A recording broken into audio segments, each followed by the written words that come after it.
राधे राधे सभी को। Welcome back to my channel the teacher life. पिछली वीडियो में हमने 70 तक क्वेश्चन करा दिए थे। ये एसएसटी का प्रैक्टिस सेट है। आप लोग एसएसटी का प्रैक्टिस सेट ज़्यादा से ज़्यादा कीजिए क्योंकि उसमें ज़्यादा से ज़्यादा क्वेश्चन पूछते हैं। आप सभी को पता होगा 60 क्वेश्चन हमारे एसएसटी से पूछते हैं और जिसमें से कुछ नहीं तो आधे से ज़्यादा क्वेश्चन एनसीईआरटी बेस्ड होता है और बाकी का सब पेडागोजी पूछता है। तो आप लोग चाहो तो पेडागोजी तो आप लोग खुद के माइंड से एक बार कर लोगे, लेकिन जो एनसीईआरटी वाला है आपको एनसीईआरटी पढ़नी पड़ेगी, तब आप लोग कर पाओगे।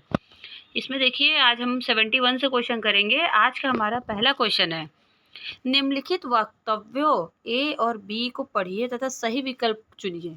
मतलब ए और बी दिया हुआ है, उसमें से आपको बताना है कौन सा सेंटेंस सही है, कौन सा सेंटेंस नहीं सही है।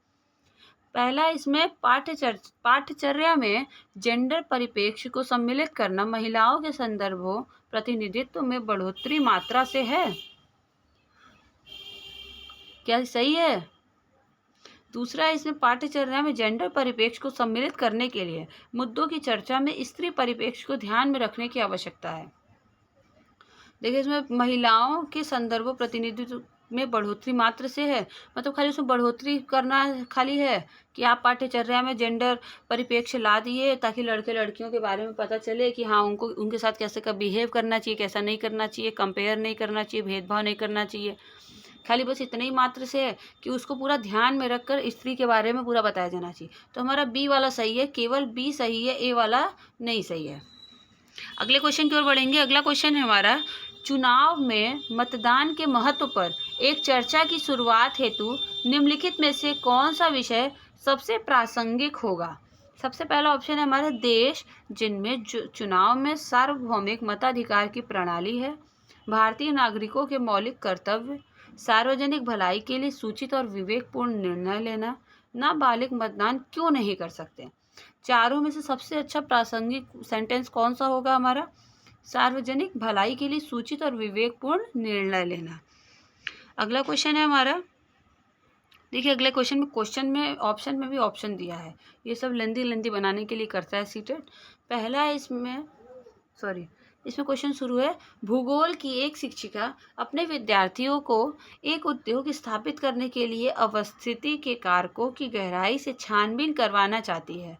निम्नलिखित में से कौन सी विधि या विधियां अपनाई जा सकती है। पहला इसमें निरूपण, परियोजना, फैक्ट्री का भ्रमण, कुछ अध्ययन वृत्तों, केस स्टडीज पर चर्चा। चारों ऑप्शन में से कौन कौन सा ऑप्शन सही हो जाएगा हमारा? परियोजना कराना चाहिए, फैक्ट्री का भ्रमण कराना चाहिए और हमारा कुछ अध्ययन वृत्तों केस स्टडी पर चर्चा कराना चाहिए। ए वाला नहीं होगा, बी, सी और डी हो जाएगा सही। और हमारा अगला क्वेश्चन पे आते हैं। अगला क्वेश्चन है हमारा, वर्ष 1975 से 1977 के बीच भारत में आपातकाल की अवधि के दौरान भारत सरकार ने पत्रकारों के लिए कुछ नियम निर्धारित किए और उन्हें दिए गए दिशा निर्देशों का पालन करने के लिए कहा गया। सभी समाचार पत्रों को कोई भी लेख प्रकाशित करने से पहले सरकार से अनुमति लेने के लिए कहा गया था। यह उदाहरण निम्नलिखित में से किस सिद्धांतों को समझाने के लिए उपयुक्त है। आप लोग एक बार क्वेश्चन पढ़ेंगे, नहीं समझ में आएगा, आप लोग को दोबारा स्पीड में पढ़ना होगा ताकि आप लोग वो 1 मिनट वेस्ट ना करो। अगर आप लोग स्पीड में पहले ही पढ़ लोगे ना तो वो भी नहीं समझ में आता है। कभी कभी कोई लंबा क्वेश्चन होता है उसको थोड़ा ब्रेक लेके पढ़िए, कि आप लोग थोड़ा रुक के पढ़ेंगे, सेंटेंस को समझते पढ़ेंगे तो आप लोग को जल्दी जल्दी हो जाएगा। पहला ऑप्शन है सामाजिक विज्ञापन, दूसरा है अभिवेचन, तीसरा है भेदभाव, चौथा है लोकतंत्र के नुकसान। चारों ऑप्शन में से सही कौन सा हो जाएगा हमारा? अभिवेचन, सेंसरशिप। अगला क्वेश्चन है हमारा, भीमराव अंबेडकर की बचपन के अनुभव पर रोल प्ले निम्न में से किसे समझने के में सामाजिक विज्ञान के विद्यार्थियों के लिए सहायक हो सकता है।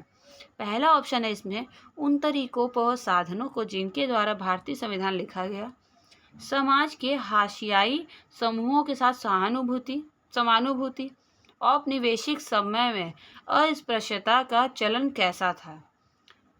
तो इसमें सारे ऑप्शन में भी ऑप्शन दिए हुए हैं। इसमें सही वाला क्या हो जाएगा हमारा? बी सही हो जाएगा और सी सही हो जाएगा, ए वाला गलत हो जाएगा। तो ऑप्शन नंबर 2 के साथ जाएंगे, बी और सी सही हो जाएगा। अगला क्वेश्चन है हमारा, स्वास्थ्य क्षेत्र में सरकार की भूमिका थीम को पूरा करवाने हेतु प्रारंभिक विद्यालय की शिक्षिका योजना बना सकती है? सबसे पहला इसमें ग्रामीण व शहरी क्षेत्रों में उपलब्ध स्वास्थ्य सुविधाओं पर वाद विवाद करवाना, साफ पानी पीने की उपलब्धता पर चर्चा करवाना, सार्वजनिक व निजी स्वास्थ्य सेवाओं की तुलना करवाना, सार्वजनिक स्वास्थ्य व्यवस्था संबंधी केरल की केस स्टडी। देखिए, ये सारे पेडागोजी के क्वेश्चन है, इसको आप लोग ध्यान से करेंगे तो ये सब क्वेश्चन आप लोग सही कर ले जाओगे। इससे बोलते पेडागोजी में आप लोग नंबर उठा सकते हो सोशल साइंस में। तो आप लोग कोशिश करिए कि पेडागोजी वाला क्वेश्चन हमेशा सही करें। इसमें देखिए, ए वाला सही हो जाएगा, बी वाला भी सही है, सी वाला भी सही है और डी वाला भी सही है। चारों ऑप्शन इसमें सही हो जाएगा। ए, बी, सी और डी के साथ जाएंगे ऑप्शन नंबर 4 के साथ। अगला क्वेश्चन है हमारा, सामाजिक विज्ञान की कक्षा में बच्चों में चिंतन प्रक्रिया तथा समालोचनात्मक दृष्टिकोण को प्रोत्साहित करने हेतु निम्नलिखित में से कौन सी युक्तियां सबसे उपयुक्त हैं? इसमें देखिए, ऑप्शन में भी ऑप्शन दिया है नीचे, इसमें मैं दिखाती हूँ। मुद्दों पर चर्चा है, दूसरा है दृश्य श्रवण सामग्री, तीसरा है इसमें शिक्षक का मत। इसमें सही ऑप्शन क्या हो जाएगा? ऑप्शन नंबर ए सही हो जाएगा और ऑप्शन नंबर बी सही हो जाएगा। तो हम लोग पहले ऑप्शन के साथ जाएंगे, ऑप्शन नंबर ए और बी सही हो जाएगा, शिक्षक का मत इसमें जरूरी नहीं है। अगले क्वेश्चन की ओर बढ़ेंगे।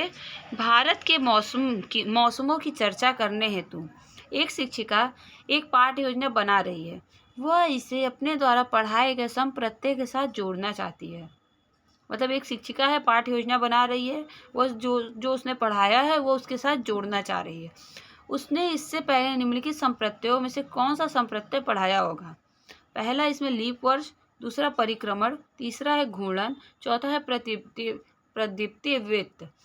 इसमें आपको इंग्लिश में भी दिया होगा, मैं बार बार कहती हूँ, अगर आप लोग को हिंदी में प्रॉब्लम होगी तो पेपर में आपको इंग्लिश में भी मिल जाएगा। आप लोग इंग्लिश वाला सेक्शन देख करके सही आंसर टिक कर सकते हो। इसलिए इसमें क्या हो जाएगा हमारा? परिक्रमण। ऑप्शन नंबर 2 हमारा सही हो जाएगा। अगला क्वेश्चन है आज का हमारा सेकंड लास्ट क्वेश्चन है, सामाजिक विज्ञान की कक्षा में निम्नलिखित में से कौन सा समालोचनात्मक चिंतन क्षमता को बढ़ावा दे सकता है? पहला ऑप्शन है दिए गए तर्क हेतु साक्ष्य का स्रोत पूछना, दूसरा है विद्यार्थियों को अपने शब्दों में विवरण देने के लिए प्रोत्साहित करना, तीसरा है विद्यार्थियों को केवल एक ही तरीके से व्याख्या करने के लिए प्रोत्साहित करना, चौथा इसमें शिक्षक द्वारा कही गई बात को ज्यों का त्यों वर्णित करना। इसमें चारों ऑप्शन में भी ऑप्शन दिए हुए हैं हमारे। सही वाला ऑप्शन क्या हो जाएगा? हमारा ए वाला सही हो जाएगा और हमारा बी वाला सही हो जाएगा। सी और डी नहीं होगा। ऑप्शन नंबर 1 के साथ जाएंगे, ए और बी। दिए गए तर्क हेतु साक्ष्य का स्रोत पूछना, विद्यार्थियों को अपने शब्दों में विवरण देने के लिए प्रोत्साहित करना। आज का हमारा लास्ट क्वेश्चन है, सामाजिक विज्ञान की कक्षा में निम्नलिखित गतिविधियों में से कौन सी समालोचनात्मक चिंतन को बढ़ावा देती है? इसे पहला ऑप्शन है प्रश्नोत्तरी क्विज का आयोजन करना, जिसमें सभी प्रश्नों के उत्तर शिक्षक द्वारा लिखवाए गए नोट्स में हैं। दूसरा है विद्यार्थियों को नियमित तौर पर पाठ्य पुस्तक की विषय वस्तु को पढ़ाने के लिए प्रोत्साहित करना। तीसरा है इसमें कक्षा में वाद विवाद आयोजित करने के लिए समान ज्ञान के विषय में उपलब्ध करवाना। चौथा है इसमें बच्चों को समाचार पढ़ने तथा उस विषय वस्तु पर सवाल करने के लिए प्रोत्साहित करना। चारों ऑप्शन में से सही ऑप्शन कौन सा हो जाएगा हमारा?